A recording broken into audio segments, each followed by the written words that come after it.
আজি অসমৰ মুখ্যমন্ত্ৰী সন্মানীয় ডক্টৰ হিমন্ত বিশ্ব শৰ্মা গুৱাহাটী বিশ্ববিদ্যালয়ৰ পৰা নিযুত মইনা আঁচনিৰ যিটো প্ৰপত্ৰ বিতৰণ এইটো আৰম্ভ কৰি দিছে।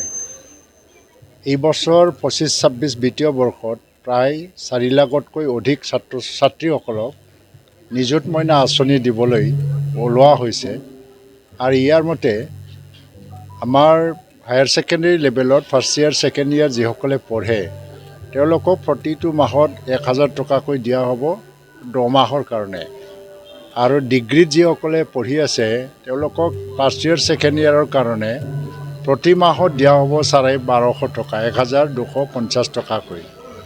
আৰু যিসকলে MA বা MSc BEd কৰি আছে তেওঁলোকলৈ ২,৫০০ টকাকৈ। তাৰমানে MA MSc BSc পঢ়াসকলে MA বা BEd কৰাসকলে প্ৰায় বছৰত 10টা বছৰত ২৫,০০০ টকা পাব।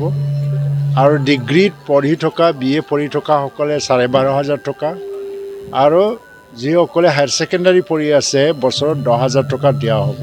তাৰ উদ্দেশ্য হ'ল যে ছোৱালীবিলাকৰ মাজত মানে স্কুল ড্ৰপ আউটৰ সংখ্যা বহুত বেছি আছিলে। আৰু যিটো এটা গ্ৰছ এনৰলমেণ্টৰ কথা কৈ আছে ইয়াত খুব কম মানে এডমিশ্যন ল'বলৈ আহিছিল। টকা পইচাৰ অভাৱ, মা দেউতাই পঢ়াব নোৱাৰে।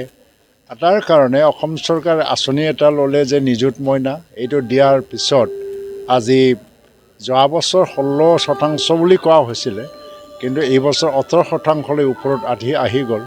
আৰু এনেকৈ মানে এনৰলমেণ্টৰ সংখ্যা বাঢ়ি গৈ আছে। আজি আমাৰ KC কলেজত মই আহিছোঁ, ইয়াৰে কাৰ্যসূচী ৰূপায়ণৰ বাবে মই ইয়াতে প্ৰপত্ৰ বিতৰণ কৰিম। প্ৰায় 300তকৈ বেছি ছাত্ৰ ছাত্ৰীসকলে এইটো পাবলৈ গৈ আছে।